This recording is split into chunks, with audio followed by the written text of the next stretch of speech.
got what it takes to make it last. Put behind the past. We know that we went wrong. There's some notes in our song, but how do we fix it? How do we fix it? We know that we messed up, even when it got rough. But how do we fix it? How do we fix it? Rewind it back with love. I wanna see the nights we could have done better. If we can learn from others, maybe we take a second shot at love together. Together, rewind it back with love. I wanna see the nights we could have done better. If we can learn from others, maybe we take a second shot at love together. Together, if we can learn from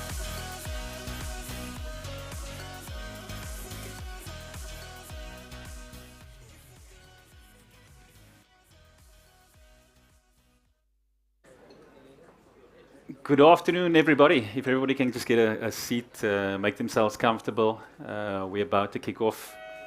So, hello, everybody, both the audience and everybody dialing in online from all over the world. Felipe Ambra, our global team, Meredith, we wish they were here, but we'll make the most of it. Welcome to the launch of Corona Studios Free Range Human Season 2.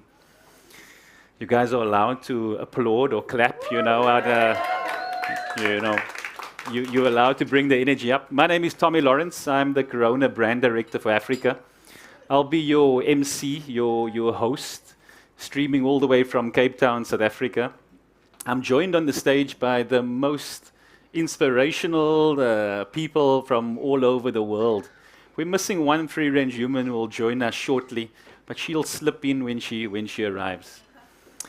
You know, at Corona, we believe that your best selves are experienced in the outdoors, close to nature. And that's sort of the core principle of the Free Range Human series. It's a docu-series that provides where people were stuck indoors. And you know, at Corona, we want to flip the narrative. We want to flip the script. We were born on the beach. We were born close to nature. And we want to use the Free Range Humans docu-series to inspire consumers, inspire the world to reconnect, reflect, and think about their lives. Remote working is a thing now that we're thinking about. And we hope that through this docu-series, it will be one of inspirational, because we honestly believe outside is where our best side comes alive. So to motivate others, Petit à petit. The more you develop that relationship to nature, the more value you'll see in the protection and restoration of nature.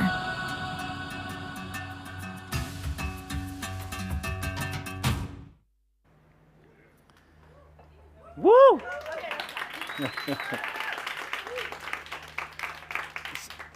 Season 1 was watched by over 100 million people, and it's won some notable awards around the world. Season 2, with these fine individuals, shine a spotlight on their passion. Their passion that made them, I guess, find their purpose, and how they've broken their routine and again live a life closer to nature. So over the next hour, we'll discuss what makes a free-range human, who they are, what they do in their daily lives, and how they feature in their episode in Season 2.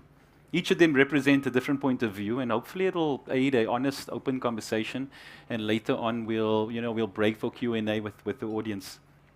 Now it's my pleasure to introduce our panelists today, but before moving, I'd like to congratulate them and thank them for flying from all over the world to be with us today. Their stories are one of hope, I guess, of inspiration. And I also want to thank them for being here today. While one of our free-range humans is unable to attend, he did send a special message. Let us take a look at his message to the audience.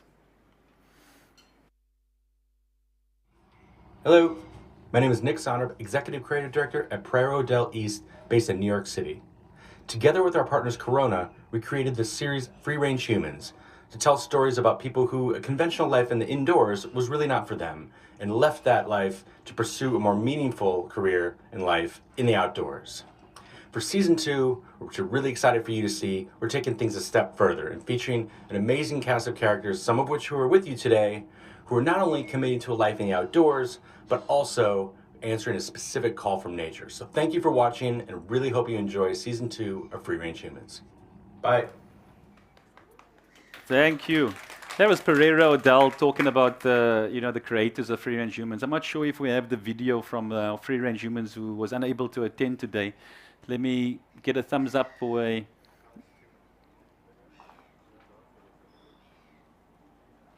If not, it's okay. We can circle back to that. Okay, no worries. Okay, so let's start introducing the panelists. So first up to my left here, we have the South African hero, free-range human, Loyiso. We call him the kelp keeper.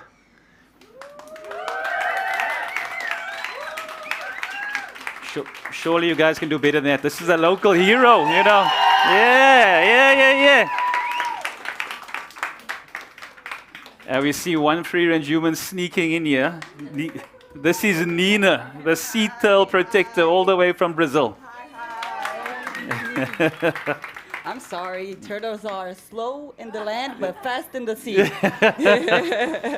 And then next up, we have Jessica from Canada, the ecosystem guardian. Welcome, Jess.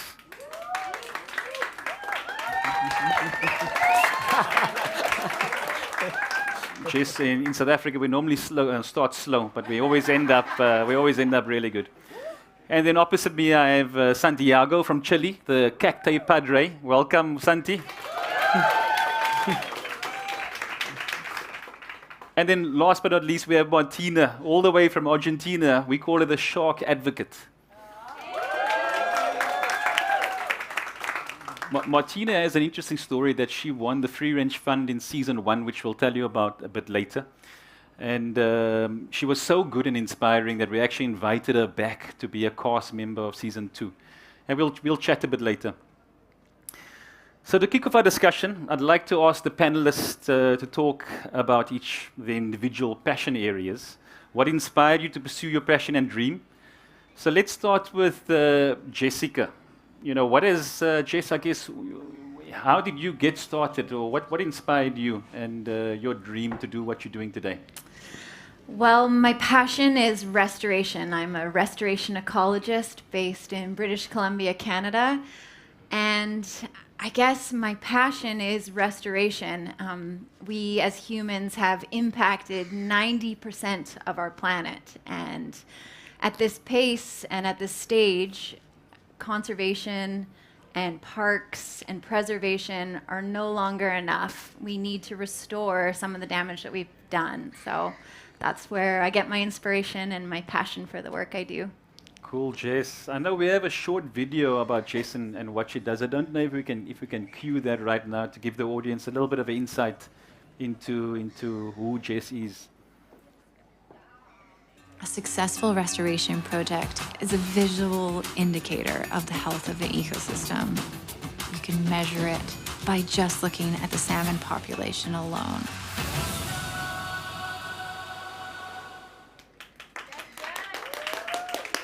Loving the energy. Well, welcome again, Jess. Next up, we have Santiago.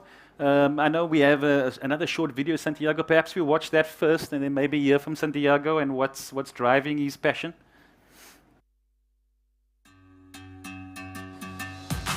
Un tercio de las plantas de los cactus del mundo están en peligro de extinción. Lo más importante es conservar el desierto vivo. Amazing. Hey, Santiago. Hi. I mean, how did you get started in this? Well, I started when I was a child. I get obsessed with the cacti. I began growing and traveling, searching for different species. And Chile has a huge diversity of plants. So I started to travel and search the diversity, the whole diversity of the cacti, and trying to conserve them, cultivated by seeds, and trying to protect their variation, there are different species and all that. What an amazing, interesting story. Thank you, and welcome, Santi. Thank you. Next up, we have Martina. Let's see Martina's video. El tiburón es el animal menos comprendido del planeta. Mi propósito es ser la voz del océano, darle voz al mar, que no puede defenderse por sí mismo. Martina, whenever I watch your video, I always have to take a double take. I mean, how did you get involved in diving? I mean, what is your story? So my name is Martina. I'm an environmental journalist and a scuba diver instructor. And my passion is to give voice to the ocean, to tell stories from the sea. I'm a storyteller. And everything started after the first time I went scuba diving, because I was like, wow, I can't believe all this magical place was here. I just had to jump and nobody told me about it. And I am from the city. So I started diving when I was 21. So it was kind of late, right? And I realized that I want to show people how beautiful was the ocean, so they want to protect it. So I decided I was going to use my career as a journalist to tell these stories and make people change their attitude so they fall in love with the ocean and they want to protect it as I do. Wonderful. Really inspiring. And again, welcome. Thank you. Let's move on to Loiso, and a shout out to the iForce team who actually produced this short film. But let's see Loiso's short clip. My dream, my mission is to educate the world. What is going to be our world without kelp forests? Loiso. Loiso, I mean, you know, tell us, how did this all come about? Thank you so much, Thomas. Hello, South Africa. Hello, world. Yes, my name is Loiso Dunga. My mom always said, if you're nervous and you want to tell a story, start at the beginning. So I'm very honored to start off with, to have these amazing people here with me to share the space. What is very inspiring for me, Thomas, is that we may be different, but we have the same heart. Mm-hmm. So it's so nice to have you guys, and I hope you enjoyed the days we had here in South Africa. So, their goal, Thomas, is to give voice to our ocean. My dream really started it was not planned. It's quite a strange way how I ended up advocating for the ocean, advocating for kelp forests. It felt like the ocean was calling me, pulling me. I couldn't resist it. I strongly believe that the ocean chose me. So I'm very honored. But the work is all about showing the beauty. There is a forest beneath the ocean, so beautiful, so magnificent. I couldn't just sit and not do anything or to share and show people how beautiful it is. So that's how it started, and it's still going on. It's been amazing. It's been amazing. Loiso, we're very proud of you. I think I speak on behalf of all South Africans and the world. You know, we're really proud of you. So well done. Thank you. I wouldn't say welcome home. I mean, welcome to Cape Town. You are from Cape Town. And then lastly, we have Dina and Tino. Let's have a quick look at the video before we connect with Nina next to me. A vida de uma tartaruga não é fácil. Cuidar, porque é o que nós temos, é a natureza, né, velho?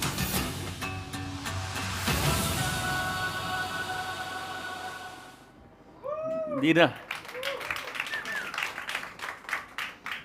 Hello. A sea turtle. Yes, I am a sea turtle. How did you get involved in this project, Nina? Just very briefly. I'm actually here representing Chinho. Chinho represents a lot about our foundation. We have a Sea Turtle Foundation in Brazil. My father and mother are actually oceanographers, and they started this. They are the marine conservation pioneers in Brazil. It was the first project to take care of the seas in Brazil. And Chinho is a big part of how our project works, because got together, science, traditions, ancestrality, and we got together with the fisherman family. We taught them not to eat the sea turtles. When my parents arrived, the sea turtles were almost extinct. People used to eat the eggs. They used to prey on the female turtles. They used to eat turtles. It was a really common dish.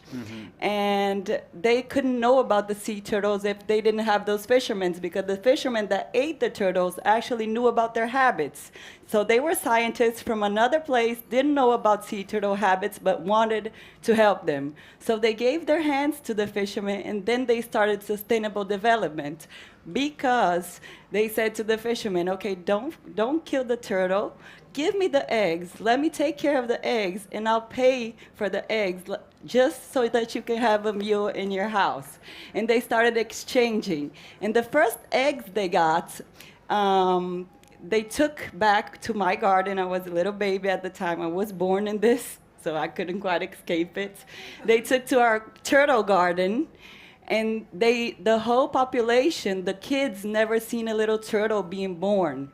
So they invited the fisher community, and it was like 150 people at a time. I was born. There wasn't water, there wasn't lights, no hospital, like a really tiny town. And they invited the kids to come see the baby turtles, and they flipped the people's mind, because the kids didn't know that the eggs they were eating had little baby turtles. So it instantly changed. And Chinho is one of those kids. Wow. He's a kid that didn't know about the turtle. He comes from a family that actually ate sea turtles, and now he has protected millions of sea turtles, because if I'm not mistaken, we're in 45 million sea turtles back to the sea, 25,000 sea turtles in a season.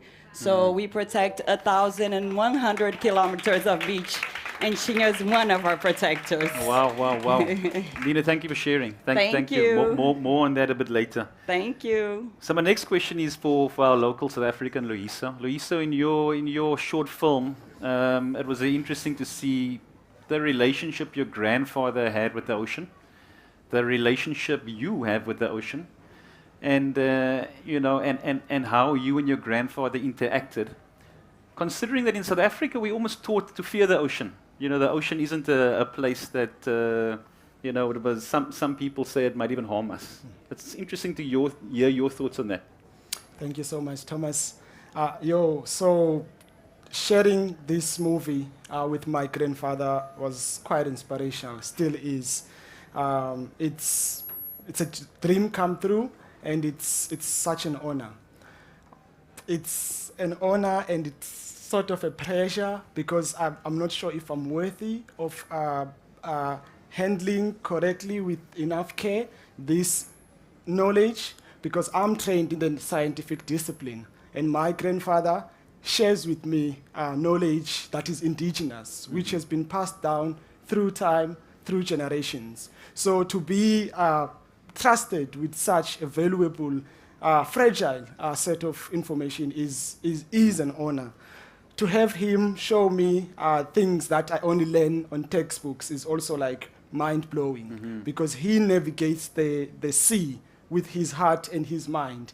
I have to bring up a lot of books and pull up maps to see where things are. So it is quite an honor, and I really hope I can be able to do justice for both. To tell them, to tell their stories equally, because I think the way we're going to save the planet is through intertwining these two sets of knowledge. So yeah, it's profound. Sure. It's profound, Thomas. And Loyiso, in our communities in South Africa, do you see the relationship with the youth changing with the ocean, or do they still fear the ocean? I am afraid of the ocean. I revere the ocean, Thomas. Yes. So and rightfully so. Rightfully so. So interesting thing that my grandfather says is the ocean is the heart of the creator. So you don't go around playing with a sacred ground, a sacred place like the ocean. But there is a difference between just fearing it and revering, whereby you give it utmost respect. I approach the ocean, and I'm speaking as a young South African who grew up. I had to break the fear part in order for me to. I was so curious. So the ocean helped me to kind of come closer to it. But I had to break that part to try and interact more and more, to understand it more. So I think, yeah, there is change. Change is coming. There is going to be more and more young people embracing the ocean. South Africans, we need you. The ocean needs you. And yeah, definitely we can do this. We can do this. The world needs you. Exactly. Thank you, Loiso. Yeah. My next question is for Jessica. In your film, you spoke about a position you had, and you transitioned to another position, one of restoration, which is your current role. Can you tell us what drove you to having your current role? Was it the force of nature, and why did you make the change? Yeah, so I started out in forestry, in logging, and I worked there for many years. And eventually, I just wanted to shift towards something that I really believed in and what has become my passion. So I wanted to do something that I stood behind, and restoration has always just intrigued me. I love the idea that we can take something that's broken and either heal it or accelerate its recovery. And we as humans have this amazing power to change and to have ingenuity. And I just really love the idea of using that, using the power of our knowledge to do something that's right. So, yeah. Thank you, Jess. Thank you. Changing roles seems to be common these days, and Martina, bringing you into the conversation here because you also changed your roles. You started off in marketing, and then you moved to diving with sharks to become an environmental journalist. Can you tell us how that came about and how you became a voice to drive awareness for sharks? Sure, of course. Well, it was a big change. If you see a picture of a long time ago about me, I look very different. It changed me in my body and in my mind and in my soul, right? And in what I would care. So in my values. I would say that in a more superficial way, changing the way I was like wearing clothes, for example. Of course, before I would have to wear clothes to go to the office, and now all I have is like bikinis and flip-flops if I wear them. We live I live, I'm with Maria that is right there, in a really small island, so everything is very chill. It also changed my way of being more calm. And of course, spending time underwater, you spend a lot of time without speaking, and then time stops, right? And you become just an observer of nature. So this changes your mind, changes your soul. It's like you start being aware of how important is every tiny little thing that is alive, and everything has a role in the ecosystem. And then you realize that you're part of that ecosystem, this huge system, and we also have a role here in the earth. So the way you approach things, they start being very different, and you start seeing things that you never seen before. And also, it changed me a lot as a woman, I would say, especially working before in marketing, because the job I used to have, it was in the fashion industry. So Argentina, I'm from Argentina, so it's a place that, most of the girls they have like very, what society will consider high beauty standards. Like there's a lot of pressure in that. And I think it's one of the countries with most like Botox and all that stuff that girls wear sometimes. And when you become a woman of the ocean, it's very cool because everything changes. Like first you're just there with nature and there's like no pressure, and you don't care if your legs are shaved. Like one day they cannot be and it's fine, hairs are supposed to be there. Or, if you have muscles, like it's suddenly it's good to have muscles because you need to maybe drive a boat, pick up an anchor. So you start like being very aware of natural beauty. And I don't know, with nature there's no pressure. So you connect with your more natural side, and how beautiful is that. So it actually made me be very like self-confident, the ocean, I would say, and learn about the tides, the nature, and the way I admire nature. So I'm very, very grateful for that change. Amazing, Martina. Thank you for sharing. It's also amazing how you experienced something when you were younger, and how that has made you, develop your current passion and your role and your purpose. And it's similar to Santiago. You mentioned earlier that you experienced cacti when you were a kid, and there was this fascination about cacti. Yeah. And it just couldn't go away. So how did you get into that? And my second question is, How has the landscape changed from when you were a kid, looking at the cacti in Chile and to this day? Well, the landscape have changed a lot in the last years. There's have been a lot of develop in industry, forestry, minery. So it has changed a lot, and that's one thing. And the other is the climate change that is getting drought many places in Chile. So the cacti in some places are dying because they can't resist so dry, you know. And also it happens with the forest. It depends in the area. So that are the principal things that are changing the landscape: the industry, the human occupation, and the climate change that is related with humans also. Wow. How old were you when the fascination started? When you say you were a kid? How old? How old were you when your fascination with cacti started? I don't remember well, but very young. I had a few cacti. My brother had some cacti, and I began observing there. I get fascinated. It was like strange plants with succulent body, with spines. It's not like a common plant. So that I pay attention to that, and in the nature, I saw some cacti sometimes with the roots were in the air, and I take these plants and I put it in little pots, just to see if they can survive. Mm-hmm. And I got surprised that with a little water they began slowly. They began growing and giving new spines. It was what a hard plant that could survive with with very hard conditions. Mm-hmm. And that was this is amazing. Mm-hmm. Wow, really, really fascinating. Bringing Nina in, the sea turtle protector. You from Brazil. Projeta Tamar, my Portuguese is not that great. Yes. You know, it's one of the most respected foundations, if not the most respected foundation in Brazil. Can you talk to us about some of the results that has occurred since the foundation's inception? Yeah. And then tell us about how do you become a sea turtle protector? How do I become a sea turtle protector? Yes. Well, like I said, Projeto Tamar has more than 800 scientific articles, so we really work with science, but we also work with sustainable development. So we believe that for us to make our community a better place, we have to create job opportunities. So Projeto Tamar takes care of people and the sea turtles together.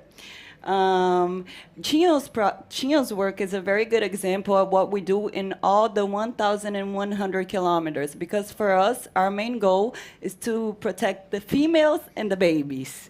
So when we protect the beaches that the females and the babies come to nest, we're actually making and allowing them to multiply. Sea turtle is responsible for a lot of the life in the sea. When a little baby sea turtle is born, she has a lot of predators. Sharks eat her, crabs eat her, octopus, plants. Some eggs don't make it, so they're responsible for the vegetation in the beach. And every 1,000 turtles born, only one survive. So we say, that's something that drags my attention, but that's actually because they're feeding the sea. So the turtle is responsible to feed and keep the ecosystem. So where there's turtle, there's life. So sometimes we think, okay, they don't survive, and that's bad, but that's actually good because they're responsible for a whole lot of life in the sea. So I say the turtles are the queens of the sea, and I like that number. I think it's very interesting.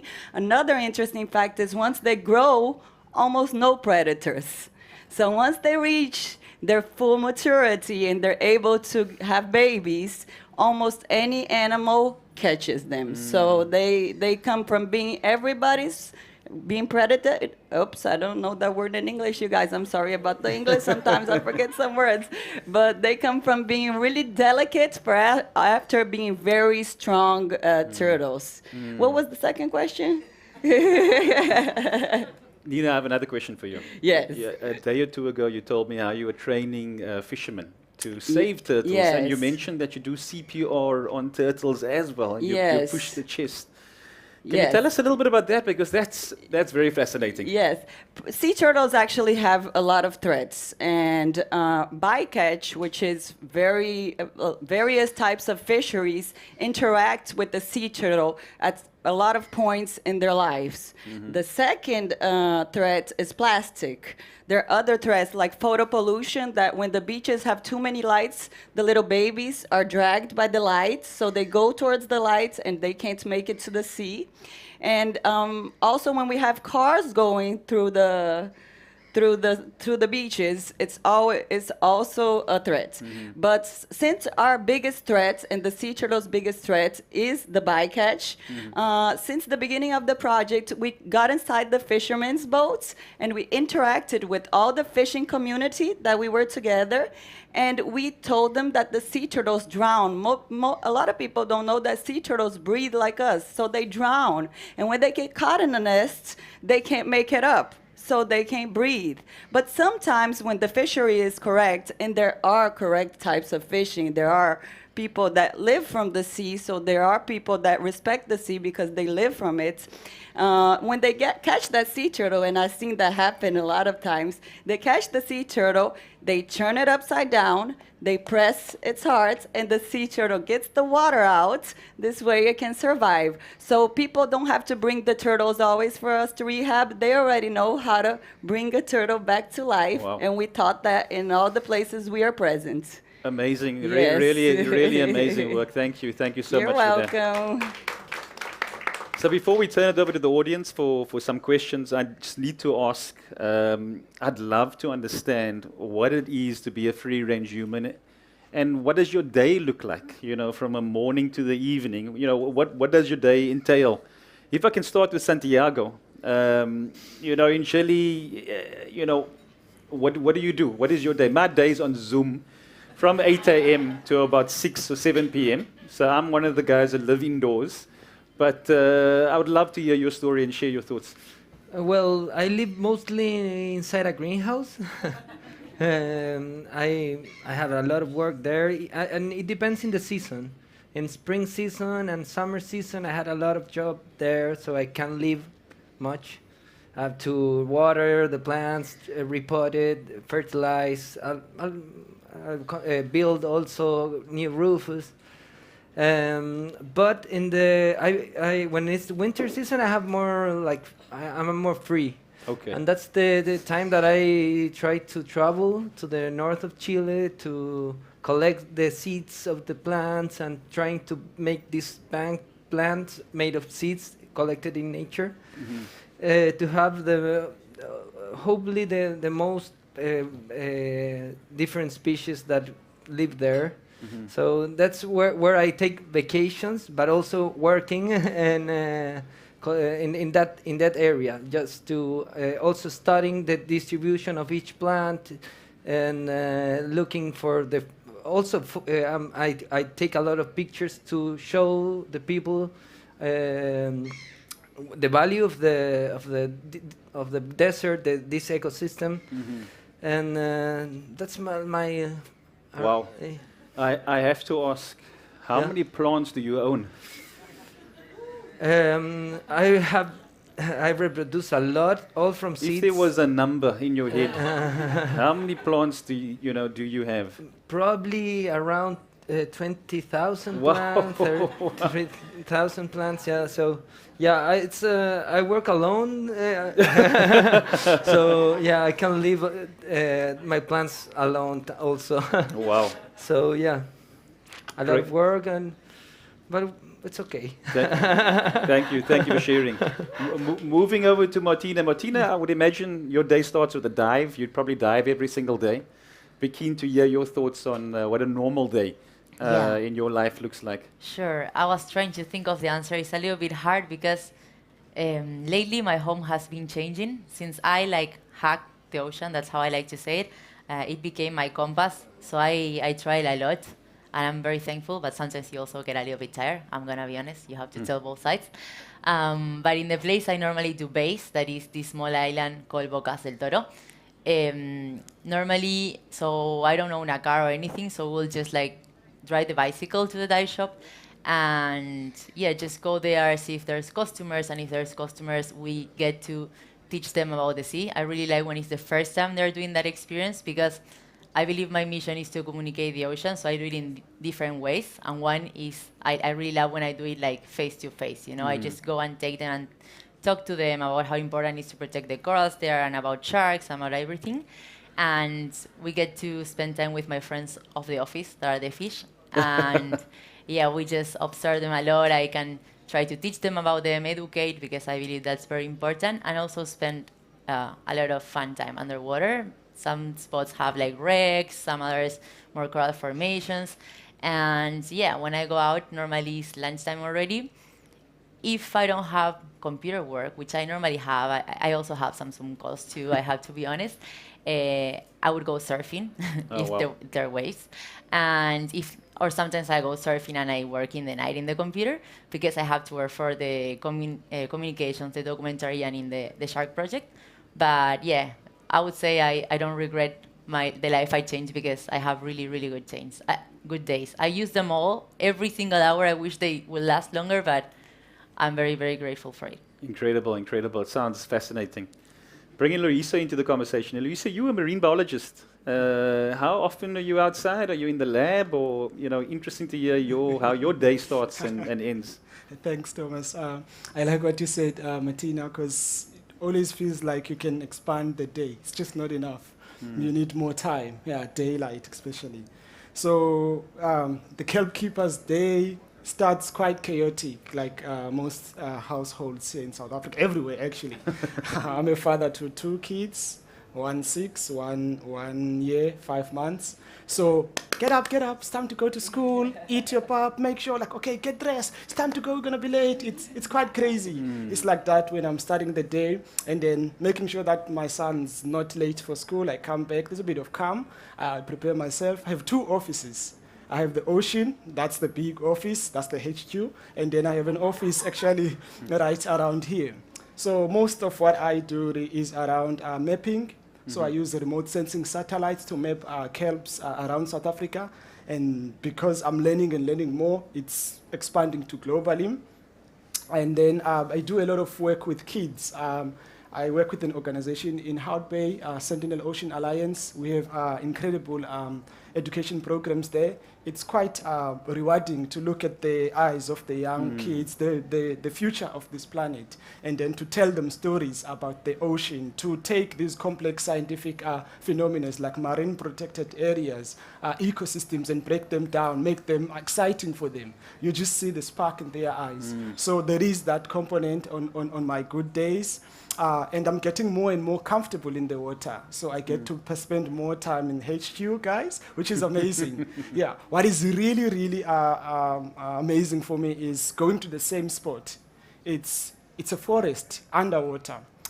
You go today, maybe the soil is high and the ocean's rough. I'm still a rookie.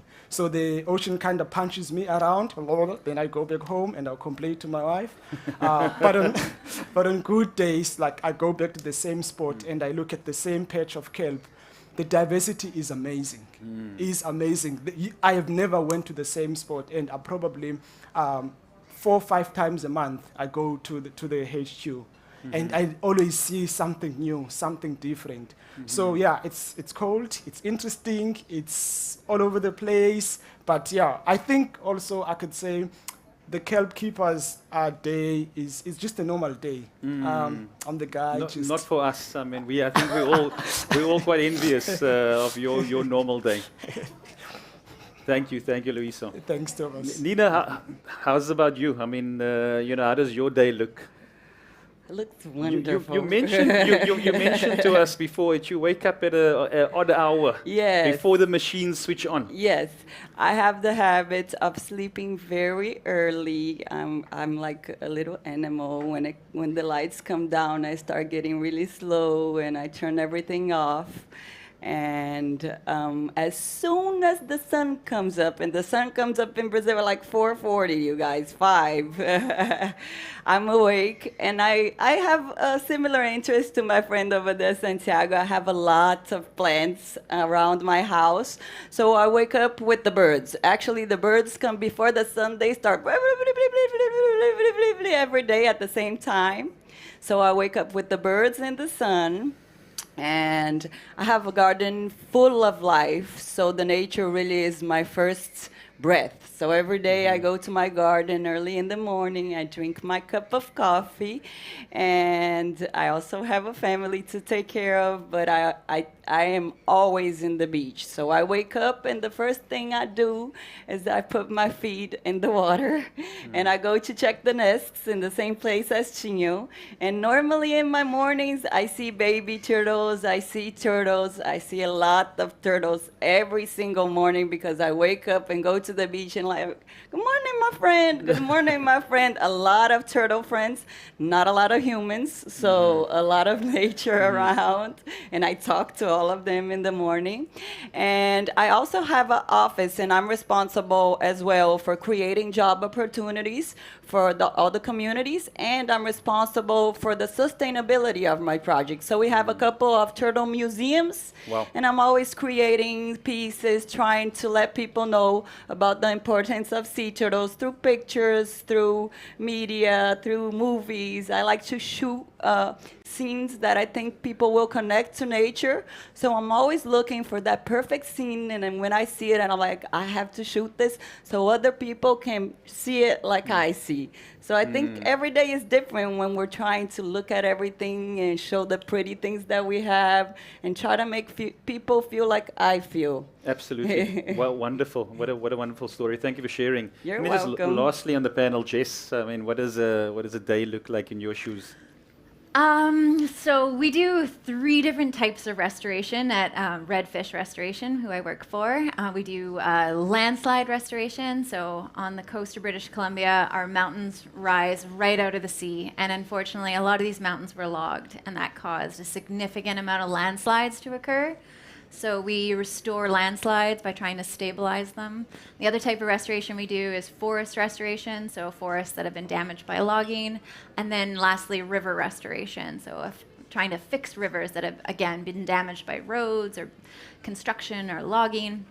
And so my typical day will depend on which one of those restoration projects I'm working on. And usually they're all remote. We live in basically the middle of nowhere. And so I start by packing my bag, which is a waterproof bag, lots of rain gear, snacks, food, whatever is going to get you through the day because you're in the middle of the nowhere and it's going to rain. And I either run down to the boat and meet my team, or we jump in helicopters or float planes and we spend a half hour trying to get to the place we're supposed to be, and then we hike. There's a lot of hiking.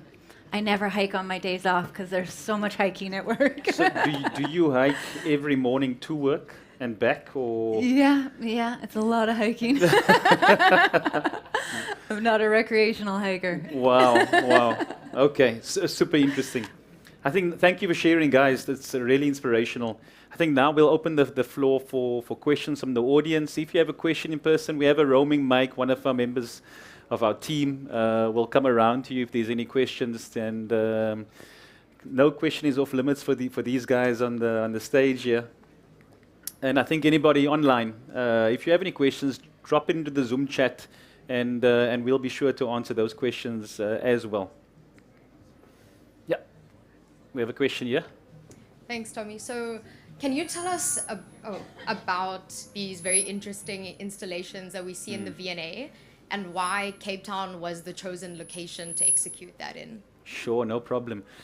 I think if you took a gander around the V&A, the theme for Free Range Human Season 2 is Nature is Calling. So us as the Corona team, what we wanted to do is we wanted to bring nature a bit closer.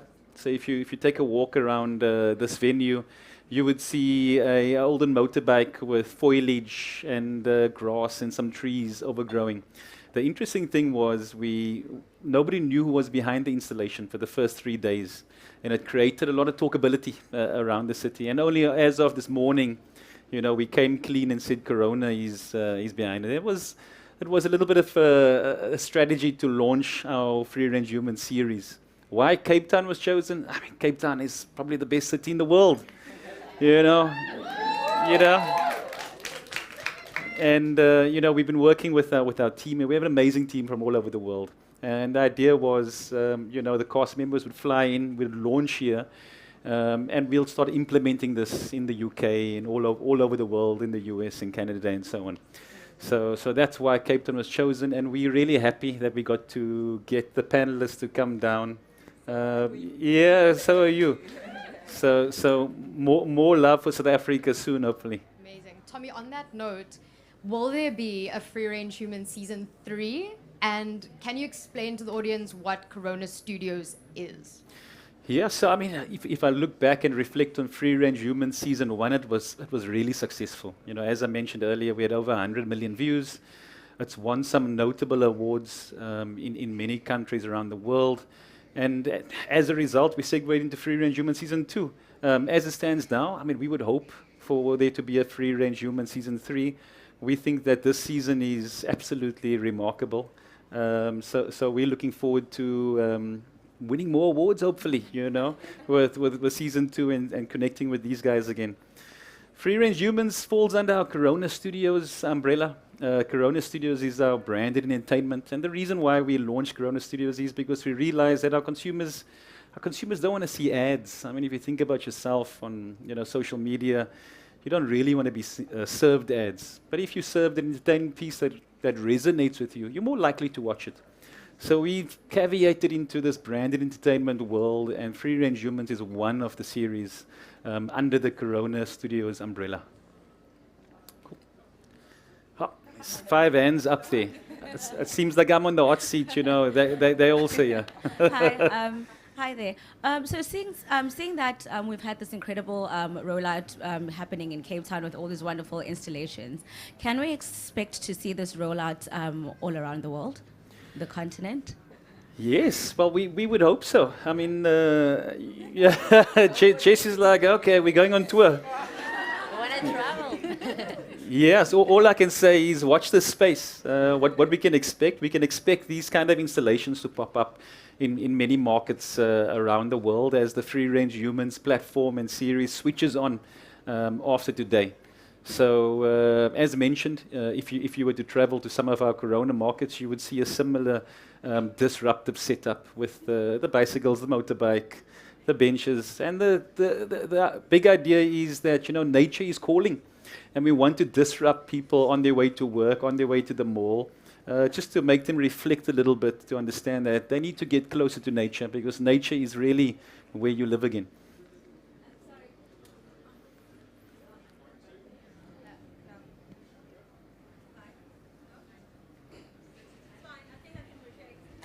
Just a follow-up question. How does one become a free-range human, or where can we apply?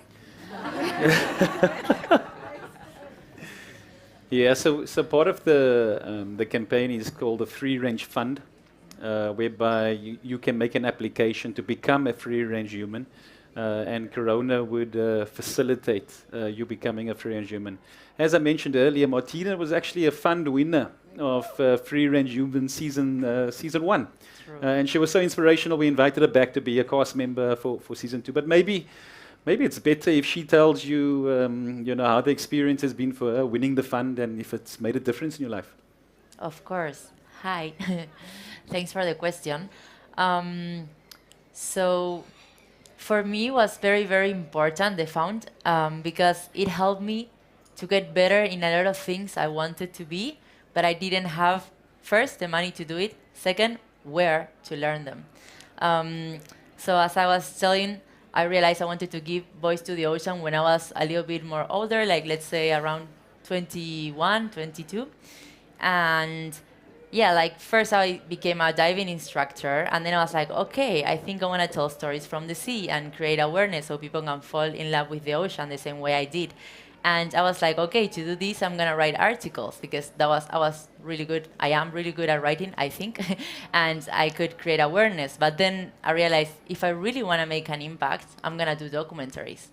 And that's when I started telling stories and I started doing my first documentary about sharks because I realized they were so important and people didn't really know about them. And then I did my first one with what I have.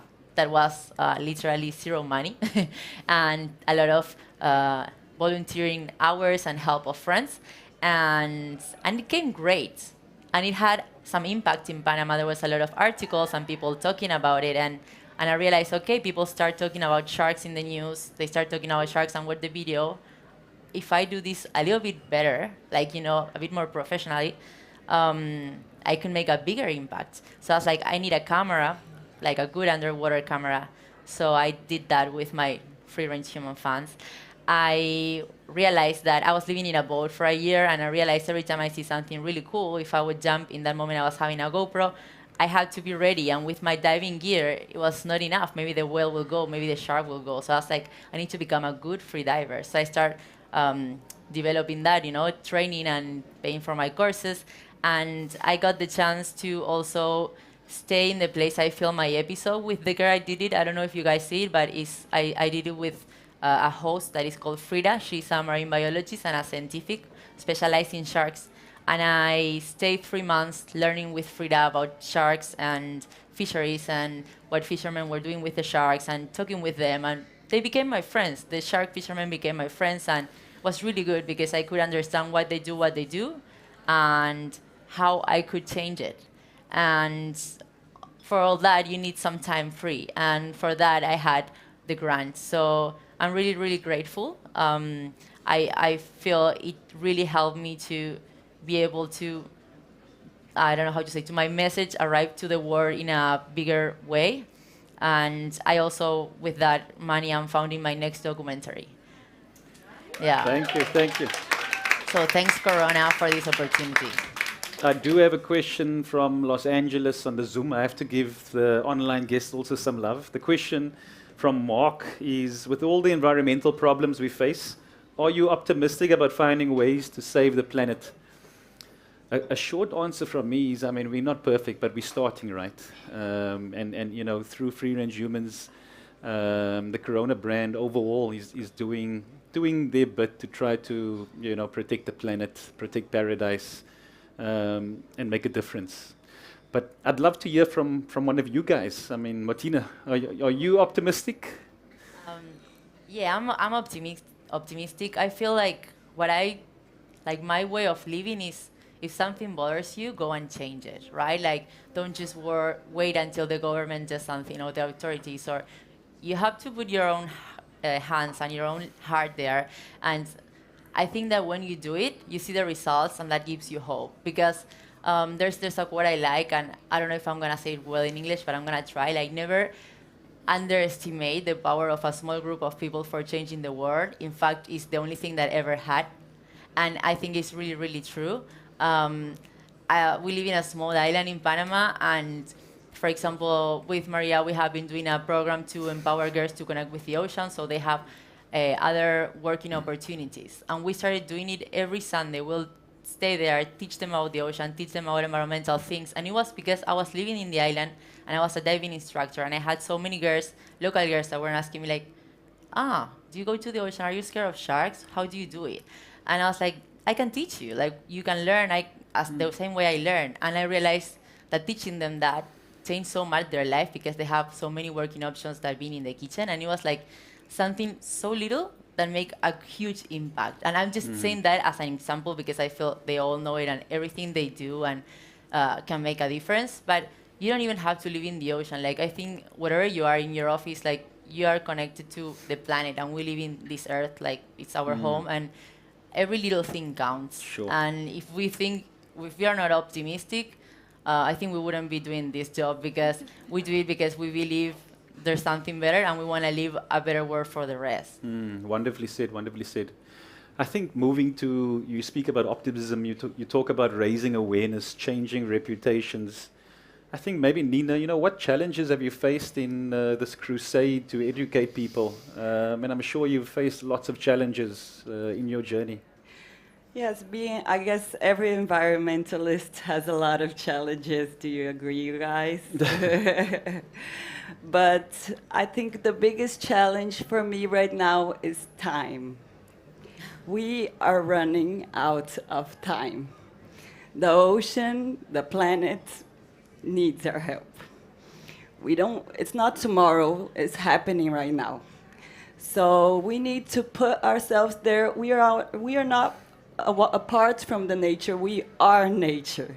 We are made of elements of nature. We are energy, and we need to get into that energy and teach our kids, teach the future generations to live correct, to live without taking and giving, to restore. We are in the decade of the ocean. We have 10 years to recuperate what we have done for so many years. We are living like we lived 500 years ago. It doesn't make sense.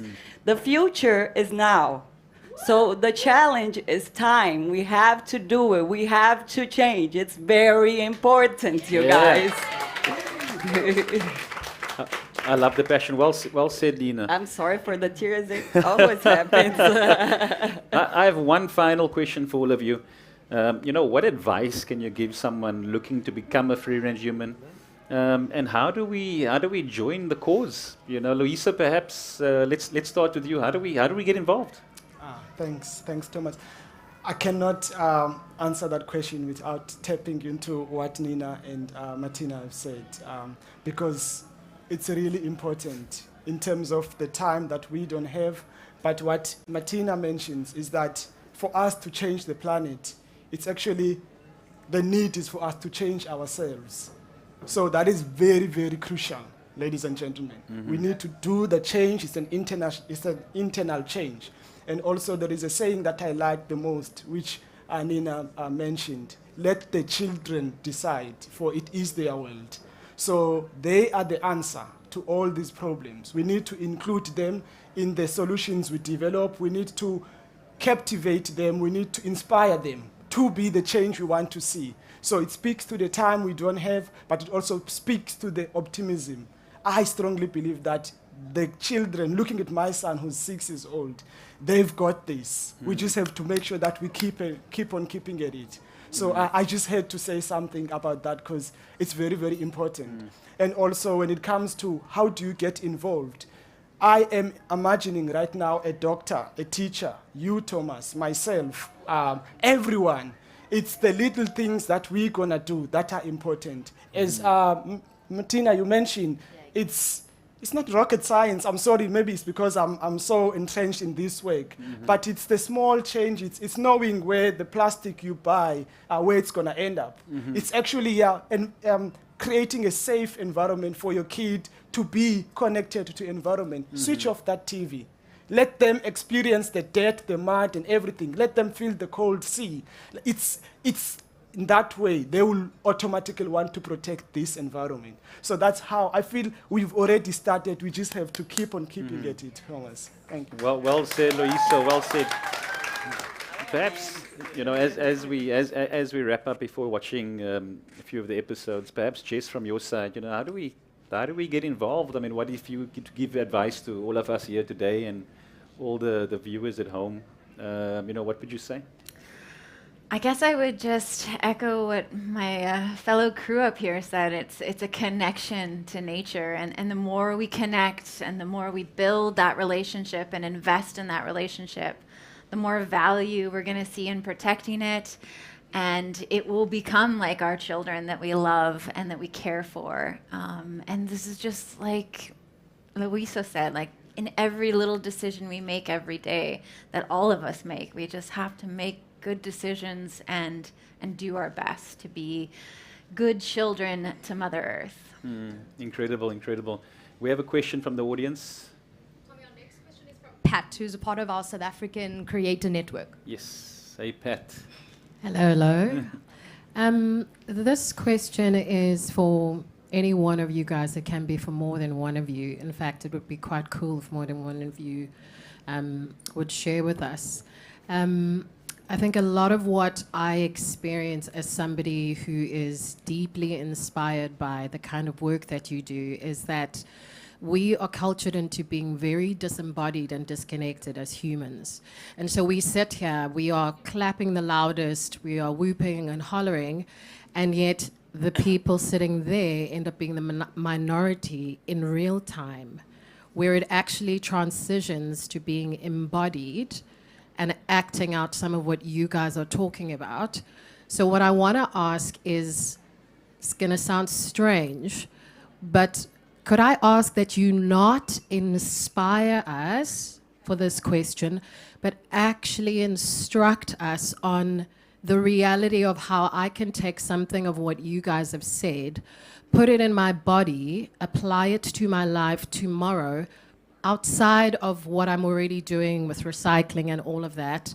For somebody like me who lives in Cape Town, I'm a mermaid because I love the ocean, but I know nothing about the ocean. And so sometimes the obstacle is that there's too much of a knowledge gap, and I think you guys are all cool, and I clap, but actually I care. I'm really concerned, and I want to know how I can physically act in a certain way and just take a first step or two to impact my own ecosystem for it to ripple out. I would love to hear some very practical, actionable stuff that isn't about, you know, like I've signed up and I donate to a campaign and I don't, you know, like just for the city slickers, because for all of us to start the transition out of disembodiment, you all started somewhere. I mean, you grew up with turtles. Oh my gosh, the dream.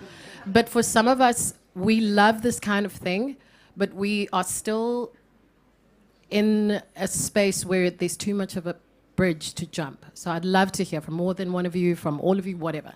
So go ahead and share. Thank you. Martina and then perhaps Nina afterwards. Sorry, I just raised my hand because I would like to answer to you because I was born far away from the ocean and I did uni in the city and I was actually born in the city. So I totally understand what you're saying. And once I read something that I really like and it make an impact in me because a lot of times people ask me that, you know, by Instagram or when they see my work, it's like, oh, that's really cool. How can I help you to save the ocean when I live so far away? You know, I live in the city or I don't even go to the beach, for example, once a year. And I like to say like, you know, for every breath we take, a big part we owe it to the woods, to the forest, and a big part to the ocean. So we're all connected to the ocean. Like we need water to survive. Nobody survives without water, and we need to breathe. So we are connected to nature. We're part of this, and it's very, very important for us to be aware of that. I think that when we understand that, then we understand how important is every little decision we make. I found it very hard, and because I found it hard in myself, I'm not talking like bad about people. I was one of those too. That's why I can speak that when we are there in this office room that you just have to work super fast, and then you have 15 minutes, and then it's like you cannot stop and think for the planet. But when you realize that actually is what keeps you alive, is the reason you're here, then you realize that you have to stop. Things has to change, and every decision counts. Like what you can do is start becoming I don't know how to say this term in English, but aware consumer. You know, and like when you ask for something, ask without plastic. That makes a difference. Like reject, not just recycle, reject. Think what you buy. If you buy things for the sea, from the ocean, okay, check the size, check the season. Is it the right season? If you eat too much meat, please try to eat less because everything is turning fire and we need the planet alive and we need forest. So I think you can do a lot of things from home. Like he said, like turn off the TV and let your kids be outside, but also turn off the TV and to help global warming and unplug things when you're not using them. There's so many like tiny little things we can do and help the planet. You don't necessarily need to go and live as we did because we're crazy and they go and into the middle of an island or the middle of the forest and save the planet. You can start saving the planet in your home, and that's very important. Like we need more people in the city saving the planet, not just people very connected, like far away, you know? So, because when you do that in the office and you say, no plastic for me, or when I ask takeaway, I brought my tupper, I brought my own fork, then you inspire your friend and you inspire the other, and that's how change start happening. Thank you, Martina. Nina, I know you wanted to comment on that as well. Yeah, she spoke perfectly, so I'm just gonna end with a little. I think love is a universal language. And I believe we don't love the simple things that are actually there in every city. The moon is there, the sun is there, the wind is there, the water is there. So the little things that we don't feel like our nature are there all the time. So enjoying and loving the little moments that we get to see the moon, that we get to see the stars, that the sun shines in our face. I think day by day we start feeling nature, even if if it feels like it's not there, but where does the water come from? You wash your hands every day, you drink that water. Where does the sun, the light that wakes up every day? That's nature.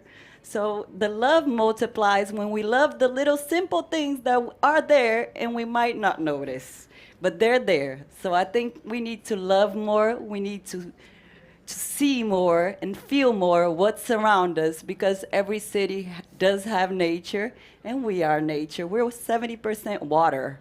We have star elements. So just multiply the love we have inside us. Make sure we look at the little things, give value, and I think our life starts expanding, our mind starts expanding, our spirit expands. When our spirits expands, we multiply the love. And like Bob Marley said, all we need is love. We really do need love. So I believe love, love, love, and love will make things better. I really believe the earth is gonna get some point that is better. I just wanna. There'll be further time to ask the free range humans and the panelists some more questions. As we wrap up, I just want a special thank you, Liso, Chess, Martina, Santi, Nina. Thank you so much for being here today and traveling so far to inspire us. Can we give them a round of applause?